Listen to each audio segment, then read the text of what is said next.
esta parte vamos a ver cómo está organizado en nuestro país el sistema de la seguridad social.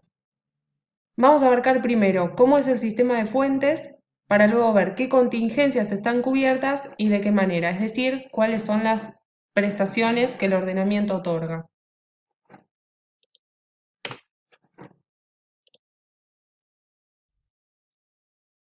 En lo que tiene que ver con fuentes, tenemos que tener en cuenta el sistema de fuentes ya estudiado al comienzo de la materia, pero vamos a ver algunas particularidades. En primer lugar, vamos a ver que tenemos, como es de esperar, la Constitución Nacional y los tratados internacionales de igual jerarquía que fueron incorporados en el año 1994 mediante el artículo 75, inciso 22. Vamos a volver sobre esto después. Luego tenemos los demás tratados con jerarquía supralegal, entre ellos se incluyen los convenios de la OIT, que ustedes ya conocen. Después el ordenamiento también se compone de leyes y decretos.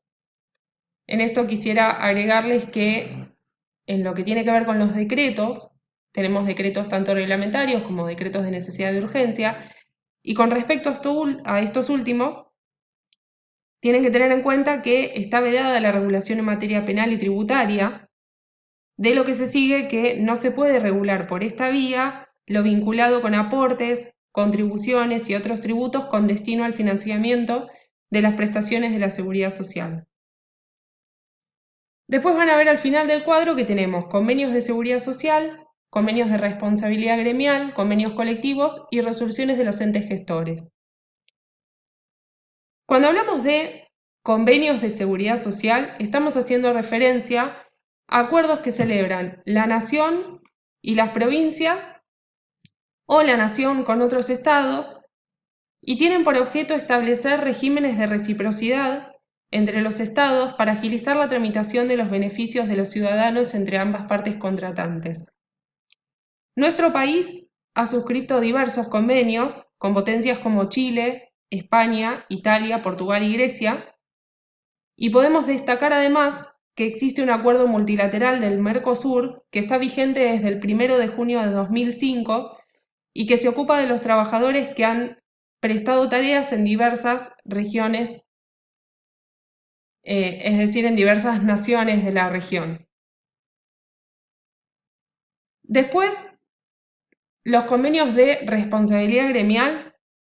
Estos convenios fueron instituidos por la Ley 20.155 del año 1973 y tenía entre sus objetos agilizar el perfeccionamiento de los métodos de recaudación y pago de los aportes y contribuciones, la fiscalización de los derechos y obligaciones, entre otros. Estos acuerdos eran integrados por los trabajadores, las asociaciones de trabajadores con personería gremial, las asociaciones representativas de los empresarios y los organismos competentes. Los convenios colectivos, que ustedes ya conocen, en lo que hace seguridad social, no tienen mucha relevancia. Su aplicación es bastante limitada en la medida que los órganos gestores no forman parte de la negociación, con lo cual el ámbito de actuación de los convenios colectivos es bastante escaso. Y después, cuando hacemos referencia a las resoluciones de los entes gestores, estamos hablando de aquellos actos administrativos que conceden o no los beneficios. Vamos a ver ahora muy rápidamente algunas precisiones en torno a la norma principal en materia de seguridad social, que, como podrán imaginar, es el 14 bis de la Constitución. Dice el 14 bis: el Estado otorgará los beneficios de la seguridad social que tendrá carácter de integral e irrenunciable. En especial, la ley establecerá el seguro social obligatorio, que estará a cargo de entidades nacionales o provinciales con autonomía financiera y económica, administradas por los interesados con participación del Estado, sin que pueda existir superposición de aportes, jubilaciones y pensiones móviles, la protección integral de la familia, la defensa del bien de familia, la compensación económica familiar y el acceso a una vivienda digna. Entonces, en primer lugar, vemos que la norma habla de que las prestaciones tienen que ser integrales, lo que quiere decir que deben ser amplias y totales. Esto, si vieron el video anterior, a cargo del doctor Quiquinto, verán que es una derivación del principio de universalidad en la medida que la protección tiene que estar destinada a todos los habitantes del territorio nacional. Además dice la norma que son irrenunciables. Esto quiere decir que los derechos son de orden público y, como podrán ver, esto significa que son obligatorias sin admitir voluntad en contrario. Después, cuando la norma hace referencia al seguro social obligatorio, la doctrina sostiene que el constitucional hace referencia a un medio, a un instrumento o referente genérico de los sistemas de cobertura. Y este tiene el carácter de obligatorio precisamente porque queda a un lado la voluntad individual del sujeto. Luego la norma dispone que las prestaciones estarán a cargo de entidades nacionales o provinciales con autonomía financiera y económica, lo que supone la creación de organismos administrados por los propios interesados, con la participación del Estado, y además evitándose toda superposición de aportes. Esto quiere decir que por cada actividad existirá un aporte, lo que no quiere decir que no pueda existir diversidad de aportes en la medida que un sujeto realice varias actividades.